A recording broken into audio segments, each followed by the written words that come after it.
బంద్ చేసినాం సంపూర్ణంగా. గవర్నమెంట్కు కలెక్టర్ గారు రిపోర్ట్ పెట్టడం జరిగింది.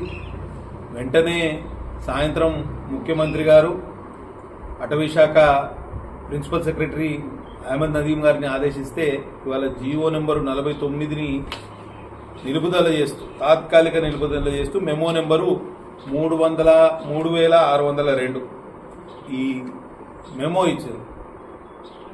కానీ ఈ మెమోలో చాలా లోపాలు ఉన్నాయి. మొత్తంగా ఏం చెప్తున్నారు అని అంటే, కలెక్టర్ ఇచ్చిన రిపోర్ట్ ప్రకారం మేము ఈ తాడోబా మరియు కవ్వాల్ మధ్యలో ఉన్న ప్రాంతాన్ని ఏదైతే టైగర్ కన్జర్వేషన్ రిజర్వ్గా కుమ్రంభీం టైగర్ కన్జర్వేషన్ రిజర్వ్గా ఏర్పాటు చేస్తామనుకున్నామో వాటిని are hereby kept under these orders are hereby kept under abeyance until further orders. అంటే తాత్కాలికంగా నిలుపుదల చేసినాం, మేము మరికొన్ని ఫర్దర్ ఆర్డర్స్ ఇచ్చే వరకు ఈ జియోను నిలుపుదల చేస్తానమని ఒక మెమో ఇవ్వడం జరిగింది. కేవలం దీన్ని చూసి కాంగ్రెస్ నాయకులు సంకలు గుద్దుకుంటారు. సంకలు ఎందుకు గుద్దుకోవాలి?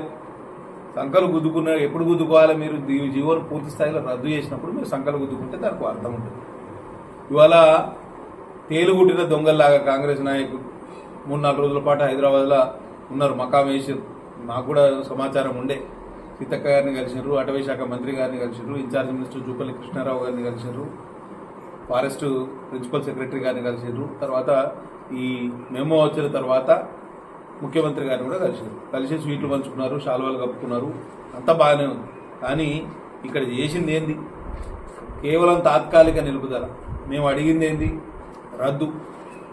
దీని రెండింటిలో ఉన్న వ్యత్యాసం ఏంది అనేది మీరు ఒకసారి ఆలోచన చేయండి. ఇది వైల్డ్ లైఫ్ ప్రొటెక్షన్ యాక్ట్. మళ్ళా ఇది ఎందుకు చెప్తున్నా అంటే, ఈ ప్రొటెక్షన్ యాక్ట్లో ఉన్నది ఏంది, మీరు చెప్పింది ఏంది, అలా నిన్న ఈ మెమో ఇవ్వడంతో వాళ్ళ అసలు బండారం బయటపడ్డది. ఇది క్లియర్ కట్ 42వ పేజీలో ఏమి ఇచ్చారు? ఈ టైగర్ కన్జర్వేషన్ రిజర్వ్ ప్రకటించడానికి రాష్ట్ర ప్రభుత్వానికి ఈ చట్టం హక్కులు కల్పించింది. కేంద్రం చట్టం చేసింది 1972లో. ఇది కూడా ఇందిరాగాంధీ గారు ప్రధానమంత్రిగా ఉన్నప్పుడు అది జరిగిన చట్టమే, కొత్త చట్టం కాదు. ఈ చట్టం ప్రకారం ఏదైనా ప్రాంతాన్ని టైగర్ కన్జర్వేషన్ రిజర్వ్గా ప్రకటించాలనుకుంటే రాష్ట్ర ప్రభుత్వానికి పూర్తి అధికారాలు కట్టబెట్టింది. దాన్ని ఉపయోగించుకున్నది రాష్ట్ర ప్రభుత్వం. ఉపయోగించుకున్న దరిమిలా రద్దు చేయమని మమ్మల్ని అడిగితే ఇది కేంద్రం మమ్మల్ని ఆదేశించింది అని మా నాటకాలు ఆడింది.